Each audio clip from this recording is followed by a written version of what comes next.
Ahora saludando a un ex candidato a la prefectura de Napo, el magíster Bolívar Pozo, viene para referir lo que pasa electoralmente en el país. ¿Qué tal, magíster? Bienvenido. Muy buenos días, don David. Qué gusto estar nuevamente aquí en Radio Ideal. Bueno, una pequeña corrección nomás, don David. Fui candidato para la Asamblea Nacional. Pero fue candidato y eso es lo que vale. Ya pues, mire lo que ha pasado. Y ya las elecciones no son en febrero del 2027, sino en noviembre de 2026. Sí, justamente eso es algo que llama la atención, porque uno de los argumentos que se establecen justamente para poder hacer ese adelanto en las elecciones es un posible fenómeno del niño. Habla de efectos que tendría un inminente fenómeno del niño. No obstante, recordemos que el último fenómeno del niño fue en el 2023 y que la periodicidad de los fenómenos del niño generalmente suelen pasar entre 5 o 7 años. Entonces, cuando uno revisa la evidencia científica, no está presente o no está inminente, más bien dicho, un fenómeno del niño. Por lo tanto, se debería descartar ese argumento para poder... O sea, no es válido ese argumento. No es válido, justamente. Y eso podemos ver también una primera reacción que hubo ante eso, que es la renuncia del director del INAMI. Ajá. Porque obviamente si es que a un científico se le pone a alterar información, obviamente el científico se ve muy lastimado en cuanto a lo que es su preparación, su formación. Entonces, eso fue la razón por la cual considero el científico simplemente dio un paso al costado, porque no se puede prestar para ese tipo de situación. ¿Y cuáles pueden estar siendo las motivaciones entonces? Básicamente, yo pienso que es el desgaste político que está teniendo en este caso el gobierno. También recordemos que diciembre es un mes muy complejo, no solamente para el gobierno central, sino para todas las candidaturas, ¿no? Usted mismo en algún momento, recuerdo, don David, hablaba de justo en una cercanía a unas elecciones, hablaba del Misquimuyo, por ejemplo, aquí en la provincia. Entonces, bueno, son gastos fuertes a los que se incurren. Entonces, quizá, de alguna manera, si vamos a ponerlo como argumento, podríamos decir que es válido en el sentido de que no ganaría quien oferte más durante la época navideña, sino más bien aquellos que generen mejores propuestas. Entonces yo vería más bien ahí que hubiera resultado un argumento más fuerte, un argumento válido para poder adelantar elecciones, pero no tomar el clima como que fuera una causa para eso. Pero magíster, en este caso son las autoridades electorales las que deciden, estarían siendo instrumentos del Ejecutivo. Yo creo que ese es uno de los problemas que tenemos, no solamente en este actual gobierno, es algo que ya es periódico en los últimos gobiernos. Yo pienso que desde la actual Constitución, la que está vigente, ¿no?, del 2008, ha venido dando estos superpoderes al Ejecutivo. El presidente de la República tiene poderes hiperpresidencialistas y de esa manera los diferentes órganos del gobierno, del Estado, más bien dicho, se someten en este caso al Ejecutivo. Vemos que, por ejemplo, mire lo que está pasando, por ejemplo, en la Corte, en la Judicatura, en el Consejo de la Judicatura. Vemos que la persona que debería asumir este rol sigue con el impedimento legal. Entonces, el impedimento para ejercer cargos públicos, cuando ya existe un habeas data que le permite ya levantar este impedimento. Entonces, vemos que sucede lo mismo en el Consejo de la Judicatura y por lo tanto en el CNE también está respondiendo netamente a intereses políticos. Eso es preocupante porque tanto que criticábamos, ¿no?, que en Venezuela sucedían esas cosas. ¿Qué sucede? Aquí en Ecuador también estamos viendo exactamente lo mismo. No ha habido un cambio, claro, dicen, antes era la izquierda radical, ahora vemos la derecha, pero vemos que prácticamente está sucediendo lo mismo. Entonces no hay respeto hacia los poderes, estimado don David, y justamente eso es lo que está respondiendo a este tipo de situaciones que son muy evidentes para la opinión ciudadana. Instituciones básicas, entonces, para la democracia sometidas al poder ejecutivo. Ahora, ¿cómo les afecta a los actores políticos este adelanto de las elecciones? Ese es uno de los grandes problemas que tenemos, don David, porque vemos que una de las debilidades que tiene el actual gobierno es que no responde a una planificación.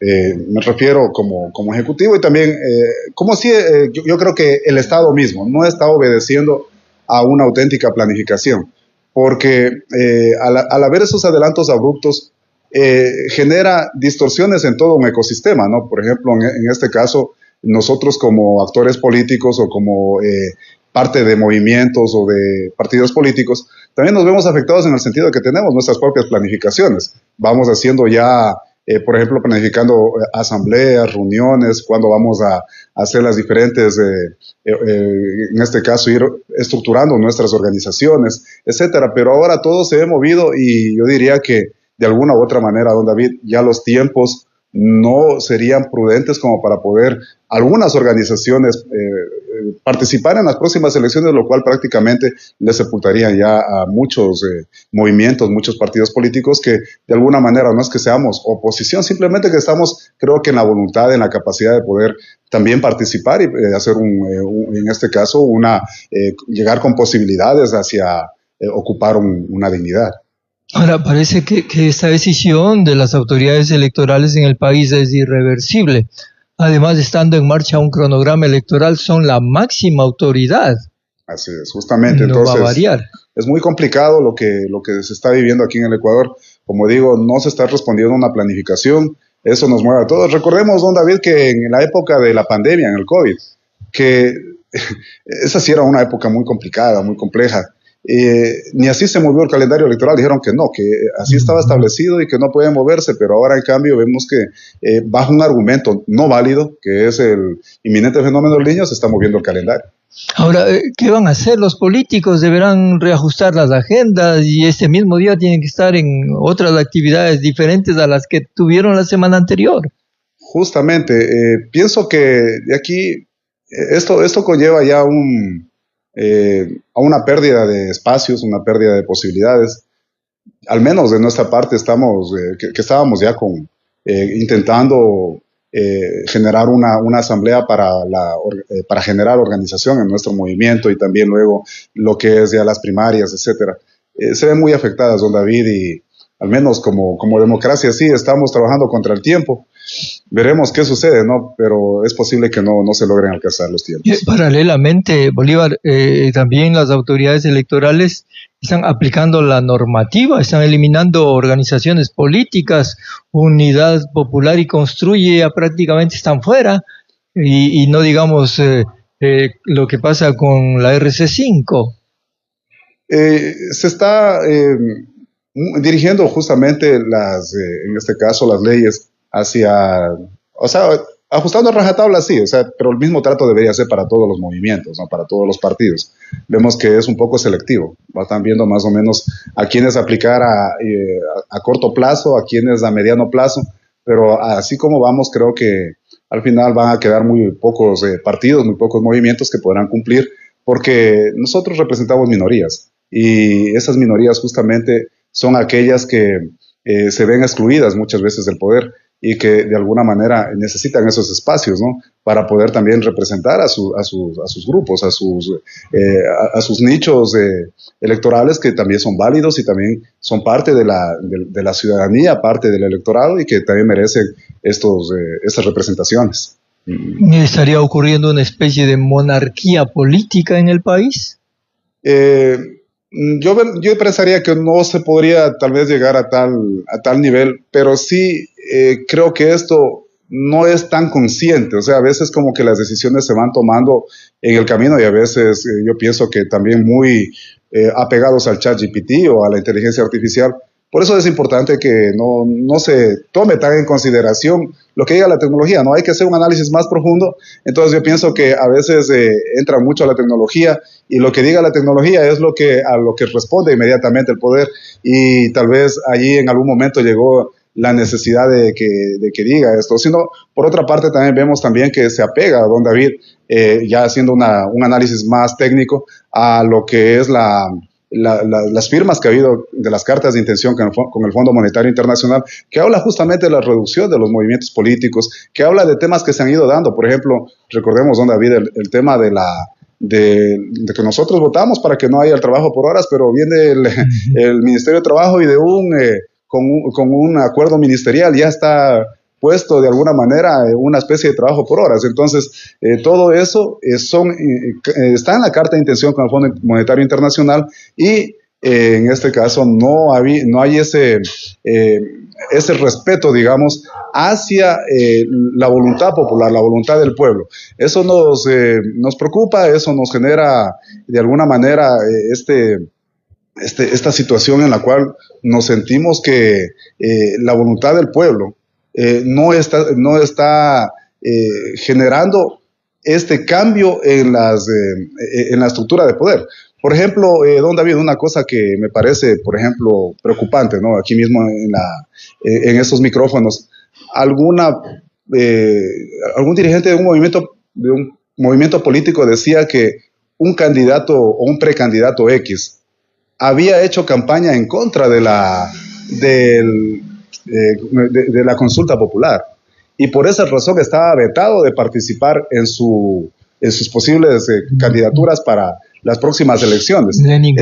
Eso es muy delicado porque a decir el pueblo, o sea, no es que el precandidato apoyó o no apoyó y por esa razón se dieron esos resultados. Los resultados se dieron porque el pueblo eligió, el pueblo, todo el soberano, la mayoría ganó. Entonces hay que respetar la voluntad popular y eso es lo que estamos viendo que últimamente no está pasando, don David, que no hay ese respeto hacia lo que el pueblo decide en las urnas.